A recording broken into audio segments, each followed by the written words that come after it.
Audio Jungle.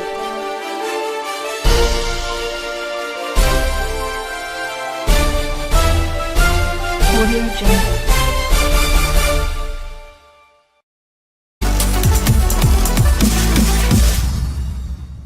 Grace Mugabe's supercars crashed being taken from Zimbabwe. A fleet of supercars owned by Grace Mugabe have been involved in a pile-up as the disgraced former First Lady attempted to spirit them out of Zimbabwe.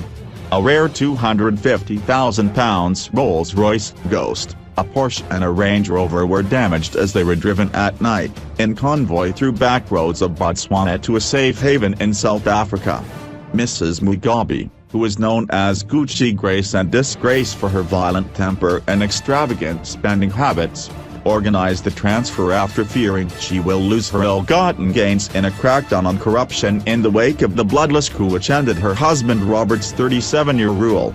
The 52-year-old's attempt to put her supercar collection out of harm's way backfired spectacularly last week when her son and his drivers were stopped for 7 hours as they crossed over Zimbabwe's border in Botswana. Fearing the vehicles were being used to move large sums of cash, jewels and other assets amassed during Mugabe's grip on power, border guards spent 7 hours searching them and interrogating Russell Goraza, Mrs. Mugabe's son by her first marriage, who produced affidavits signed by his mother. Guards also contacted Mr. Mugabe's office and quizzed his wife over the phone before the vehicles were cleared, sources told Zimbabwe's The Chronicle. However, some hours after they were given permission to drive on, the valuable convoy was involved in a freak collision after cows wandered onto their remote route, as they sped through the night.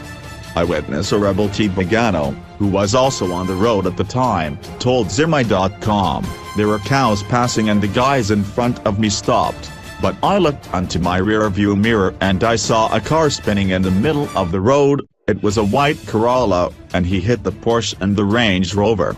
Pictures showing the eye-catching black and white Rolls Royce Ghost Series 2 on the back of a pickup truck reveal the luxury car must have been hit hard from behind during the pile-up.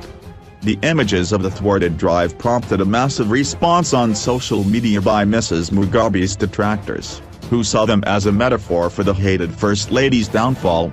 In the months leading up to her husband's political demise, the mother of three, who had ambitions to succeed her 93-year-old spouse, went on an unprecedented spending spree, snapping up mansions, gems and luxury cars. She bought 120 acres of prime land in the capital Harare and built a string of private schools, which will carry her name for posterity. She flew to Johannesburg to secure a sprawling mansion called the White Lodge, complete with koi pond, sweeping drive and summer house, in Sandhurst, South Africa's most exclusive suburb.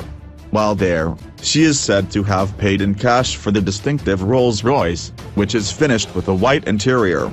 Mrs. Mugabe is described as not mentally okay and going berserk towards the end of her husband's long rule by Zimbabwe's new president Emmerson Mnangagwa. Known as the Crocodile for his ruthless ambition and merciless plotting, was sacked as Mr. Mugabe's long-standing deputy on the orders of Grace, who wanted power for herself. At a rally on the day before he was relieved of his duties, in November last year, Mrs. Mugabe denounced him as a snake, who should have his head crushed. He told the Financial Times, "I was being castigated there as a snake." She went berserk on that one. At that stage now I believed she was not mentally okay. In August last year, the former right-hand man suddenly fell ill after being poisoned by a colorless, odorless rare hard metal arsenic toxin, imported from Russia or Israel, which he is convinced was organized by opponents with the ruling ZANU-PF, which was divided between Grace's allies and enemies. Last November, Mr. Mnangagwa took over from Mugabe after the army stepped in and the frail